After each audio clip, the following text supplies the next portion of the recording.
Vamos fazer a meditação na catequese de São Lucas, no capítulo 15, do 11 a seguir. Jesus continuou: um homem tinha 2 filhos. O filho mais novo disse ao pai: me dá a parte da herança que me cabe. E o pai dividiu os bens entre eles. Poucos dias depois, o filho mais novo juntou o que era seu e partiu para um lugar distante.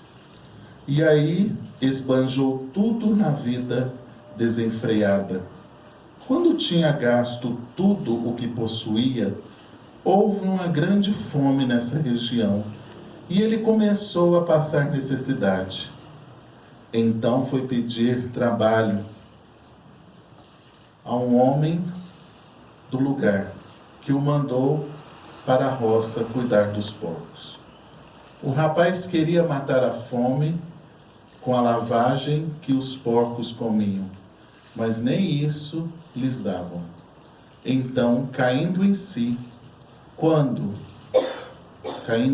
disse: quantos empregados do meu pai têm o pão com fartura, e eu estou aqui morrendo de fome. Vou me levantar, vou encontrar meu pai e dizer a ele: Pai, pequei contra Deus e contra ti. Já não mereço que me chamam de teu filho. Trata-me como um dos seus empregados. Então se levantou e foi ao encontro do pai. Quando ainda estava longe, o pai avisou e teve compaixão. Saiu correndo, o abraçou e o cobriu de beijos. Então disse: Filho. O filho disse: Pai, pequei contra Deus e contra ti. Já não mereço que me chamem de filho. Mas o pai disse aos empregados: depressa, tragam a melhor túnica para vestir meu filho, e coloque um anel em seu dedo e sandália nos pés. Peguem o novilho gordo e o matem. Vamos fazer um banquete, porque este meu filho, que estava morto e tornou a viver, estava perdido e foi encontrado. E começaram a festa. O filho mais velho estava na roça. Ao voltar perto da casa, ouviu o barulho da dança, chamou os criados, perguntou o que estava acontecendo. O criado respondeu: é seu irmão que voltou e o seu pai, porque o recuperou são e salvo. Matou o novilho gordo. Então o irmão ficou com raiva e não queria entrar. O pai, saindo, insistiu com ele, mas ele respondeu ao pai: eu te sirvo há tantos anos, jamais desobedeci a qualquer ordem tua, e nunca me deste um cabrito para festejar com os meus amigos. Quando chegou este teu filho, que devorou todos os teus bens com prostitutas, matas para ele um novilho gordo? Então o pai lhe disse: filho, você está sempre comigo, e tudo que é meu é seu. Mas eu preciso festejar e me alegrar. Seu irmão estava morto e tornou a viver. Estava perdido e foi encontrado. Palavra da salvação. Glória a vós, Senhor. Aqui a luz está um pouquinho, mas dá para a gente meditar. Eu quero falar sobre os sentimentos dessas pessoas desse evangelho. O sentimento do pai na divisão dos bens, o sentimento dos filhos, o sentimento das pessoas que trabalhavam naquele local, e a gente olhar de forma bem profunda todo esse cenário. De que aquele homem tinha muito dinheiro, dividiu a fortuna, mas o filho mais novo decidiu não trabalhar mais ali, não fazer mais aquele serviço. Penso eu que ele deve ter meditado que ele teria força de multiplicar aquilo que ele tinha pego do pai. Só que aconteceu uma coisa: ele não tinha juízo. E como ele viveu na roça, ele não sabia o que era viver na cidade grande. Todas as tentações que ele passaria naquele ambiente, todas as situações que estavam acontecendo com aquele jovem naquele ambiente. E ele todos os dias deveria meditar: mas eu vou multiplicar esse dinheiro, mas eu vou empregar esse dinheiro em alguma coisa. Mas infelizmente o juízo daquele jovem não funcionou. Quantas vezes na nossa vida, quando temos preguiça de um ambiente, quando vamos passando a ter uma sensação de preguiça, nós queremos sair daquele ambiente. Quantas vezes alguns jovens, quando falam assim, vamos lavar uma louça ou limpar alguma coisa, naquele jovem se encontra uma ação de preguiça. E aquela vocação do sentimento de herói. Eu vou dar conta de tudo. Eu vou sair agora para o mundo e com certeza quando eu vou voltar com o bolso cheio. E em tudo na nossa vida precisa do administrador. Porque o nosso juízo, muitas vezes, ele é falho. Quantas vezes nós compramos objetos e que a gente nem vai usar aqueles objetos e depois a gente fica com aquilo toda a vida nos nossos lares e nos perguntando por que a gente comprou aquilo. Então foi fácil, foi bem fácil para aquele jovem ele passar todas as situações dele nocivas. Porque quando ele chegou naquele ambiente, quando ele planejou a vida dele, ele encontrou lá várias situações em que ele foi gastando aquela provisão. Vamos fechar os olhos um instante e entrar dentro do nosso coração, lá dentro do nosso coração, e quantas vezes nós fazemos esse tipo de atitude? Gastamos a provisão que nós temos com coisas inúteis, com coisas que não vão trazer resultado nenhum na nossa vida, com situações em que nós vamos ali entrando nelas de maneira bem profunda. E também olhando para o pai,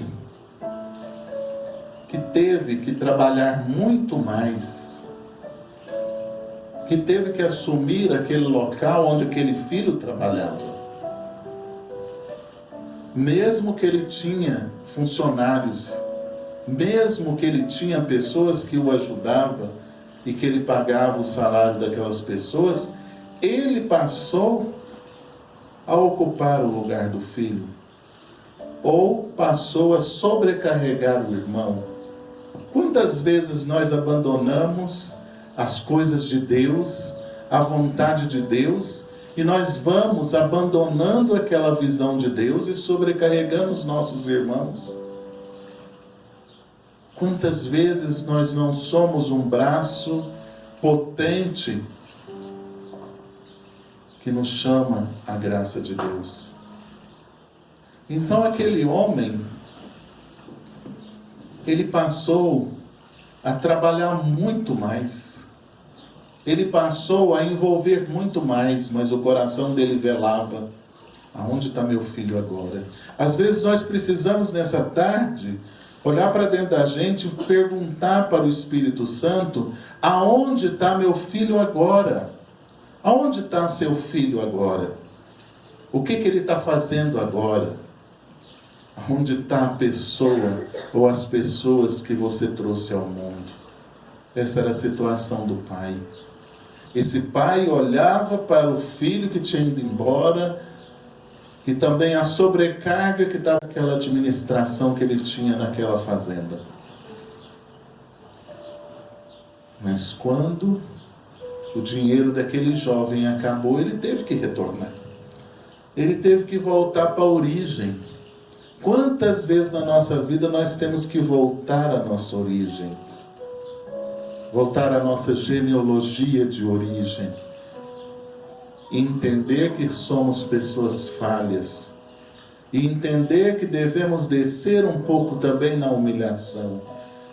Porque ele disse: eu vou lá pedir emprego para o meu pai. Eu vou lá ocupar uma vaga para trabalhar, porque pelo menos comida lá no meu pai com certeza tem. Mas eu quero dizer uma coisa que está no texto, nesse texto, essa parábola de Jesus tão maravilhosa. Naquela cidade teve uma fome, teve uma seca, teve uma situação difícil para aquele povo daquela cidade. Porque muitas vezes quando nós saímos para a nossa vida, nós não pedimos a Deus a bênção dele. Vamos nessa tarde fazer a experiência de pedir o Pai: Pai, me abençoa nessa tarde. Pai, me abençoa nessa tarde. Abençoa a minha vida. Abençoa todas as coisas que eu tenho. E nós não devemos procurar o trabalho fácil, uma fortuna fácil. Nós devemos galgar tijolo a tijolo da nossa vida. Nós devemos buscar pedaço por pedaço da nossa vida. Agora, a relação de perda do outro irmão. Eu deixei meu irmão sozinho. Eu deixei o meu irmão passar as situações difíceis naquela fazenda sozinho. E não foi difícil quando aquele irmão, no fim de toda a experiência do filho pródigo, ele ter achado ruim, porque sobrecarregou a vida dele. Não tinha como mais trabalhar todas as visões de vida. E lá naquela situação que aquele homem passeou na cidade, com certeza ele buscou uma coisa difícil, que é o ocultismo como resposta. Porque nos desesperos da vida da gente, além da prostituição, além de tantas situações que nós vamos procurando, nós também procuramos o ocultismo. Procuramos a diversão, o jogo, situações as quais estavam dentro da gente todas fechadas. Então nessa tarde, nós devemos pedir muito ao Espírito Santo, para Ele velar o nosso coração, para Ele repousar sobre a nossa vida, e que nós tiramos o desejo de coisas fúteis, de amigos aproveitadores. Quantas pessoas, quando a gente tem dinheiro, elas estão ali aproveitando. Então tudo isso foi a conversa que aconteceu naquela festa. Pai, o senhor tinha razão, eu só tinha amigos aproveitadores, eu só tinha pessoas que queriam o meu dinheiro, eu só tinha pessoas que quando eu tinha dinheiro eu era amigo delas. Ninguém estendeu a mão quando eu precisava. E quantas vezes nós devemos dar esse conselho para os nossos filhos? Cuidado com os bens que você tem. Olha assim para a palma da mão.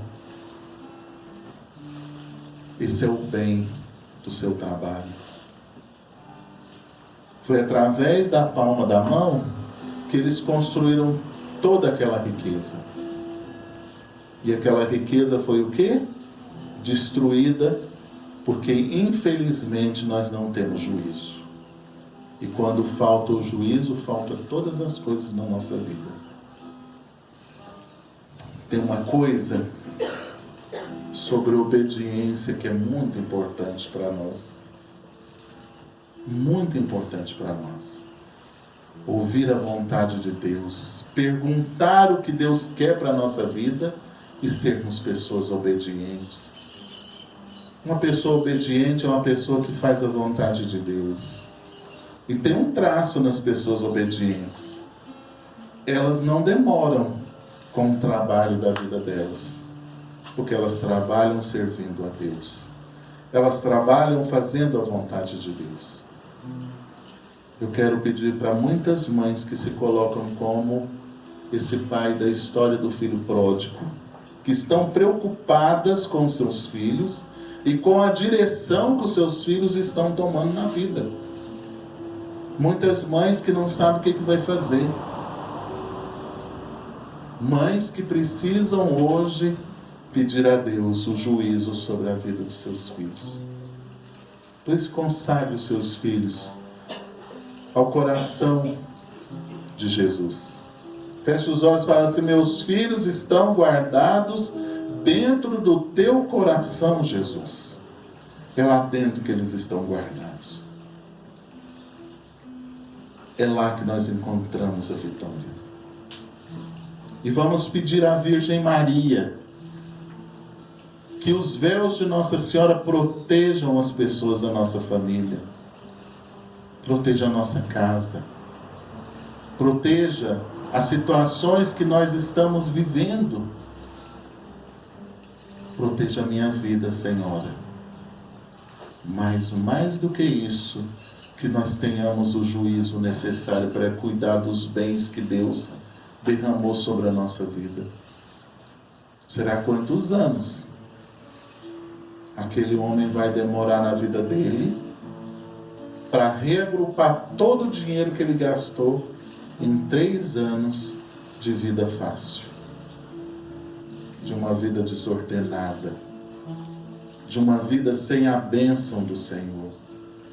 E quantas pessoas dizem assim: não, juntar dinheiro é fácil, viver essas questões é fácil. Essas questões não são fáceis. Porque todo o mistério do filho pródigo não está na questão financeira, está na questão do sentimento do pai com aquele filho e do pai com aquele outro filho. O pai teve que colocar água benta porque o outro não quis nem assunto. Porque vocês imaginam o quanto que o outro trabalhou durante aqueles 3 anos. Porque aquelas 3 pessoas formavam uma equipe que olhava todas as coisas e que percebia todas as coisas em Deus. Mas aquela situação foi cortada pela falta de juízo. Vamos colocar a mão no coração assim e falar para Jesus assim: Jesus, me ensina a gerenciar o que o Senhor me deu. Jesus, me ensina a fazer aquilo que agrada a tua presença. Vamos pedir ao Espírito Santo: repousa sobre a minha vida, Espírito Santo. Dai-me a graça de uma vida nova, de uma vivência no teu amor. Eu já gastei os bens que Deus me deu em coisas fúteis, em coisas que não vão me trazer resposta nenhuma. Quantas vezes nós desgastamos a nossa vida de oração, a nossa vida de vivência com Deus em coisas que não vão trazer resultado nenhum? Quantas vezes nós colocamos a vida dos nossos irmãos em risco Quantas vezes nós levantamos situações porque queremos a riqueza humana, mas não estamos querendo olhar as coisas de Deus.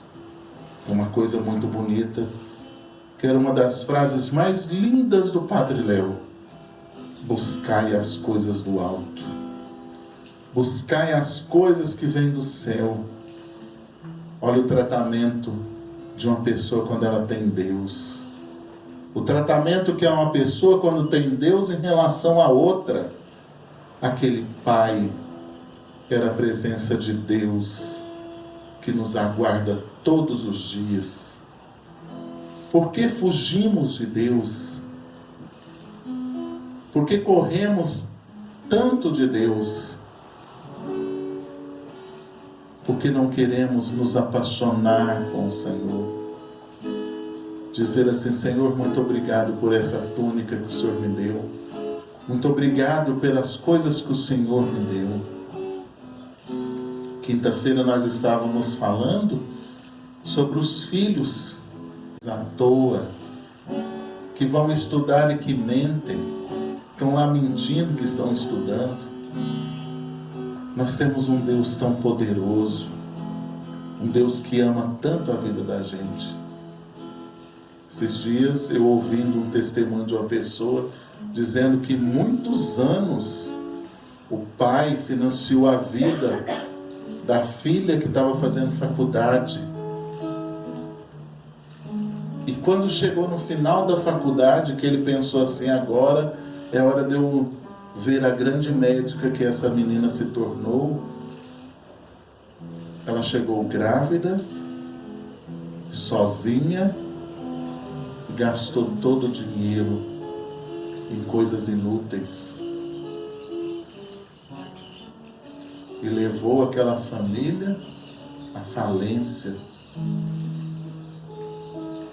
A pessoa, quando contava para mim, dizia assim: toda aquela família era poderosa, era rica, e aquela menina, ela conseguiu detonar todas as coisas que a gente tinha em pouco tempo. Então, por isso nós devemos olhar para as coisas de Deus com amor, para os nossos pais com amor, para as pessoas que nos amam tanto, que dedicam a nossa vida, que dedicam a sua vida por nós.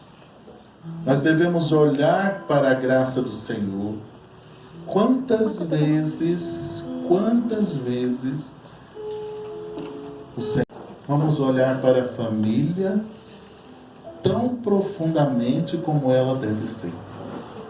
Inclusive tem um canto do Padre Zezinho maravilhoso, que ele é o canto das famílias. Então nós vamos pegar esse sábado que antecede o primeiro domingo do Advento e nós vamos consagrar a nossa família aos pés de Nossa Senhora. Nós vamos pedir a ela para que ela possa proteger as nossas famílias, intercedendo aos olhos misericordiosos de Jesus. O bom de Nossa Senhora é que ela tem um livre acesso com Jesus. Então tudo aquilo que a gente pedir para Maria está chegando lá aos pés de Jesus.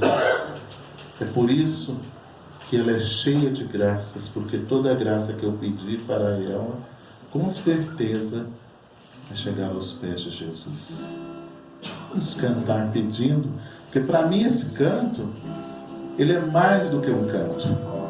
Ele é muito mais do que um canto. Ele é uma oração. E para muitos jovens que estão começando a família de qualquer maneira, de qualquer jeito, de qualquer situação, não. Vamos pedir a bênção de Jesus sobre os olhos de Maria. Que nenhuma família comece em qualquer de repente. Que nenhuma família termine por falta de amor. Que o casal seja um para o outro de corpo e de mente. nada no mundo separe um casal sonhador.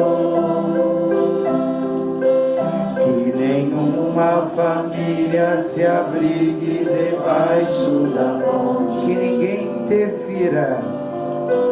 Que ninguém interfira no ar e na vida dos dois. Que ninguém os obrigue a viver sem nenhum horizonte. Que eles vivam do ontem no hoje. Que eles vivam do ontem no hoje em função de um depois. Que a família comece e termine sabendo onde vai. E que o homem carregue nos ombros a graça de um pai. Que a mulher seja um céu de ternura, aconchego e calor. E que os filhos conheçam a força que brota do amor. Abençoa, Senhor, as famílias. Amém. Amém. Abençoa, Senhor, a minha também. Abençoa, Senhor, as famílias. Amém. Amém. Abençoa, Senhor, a minha também.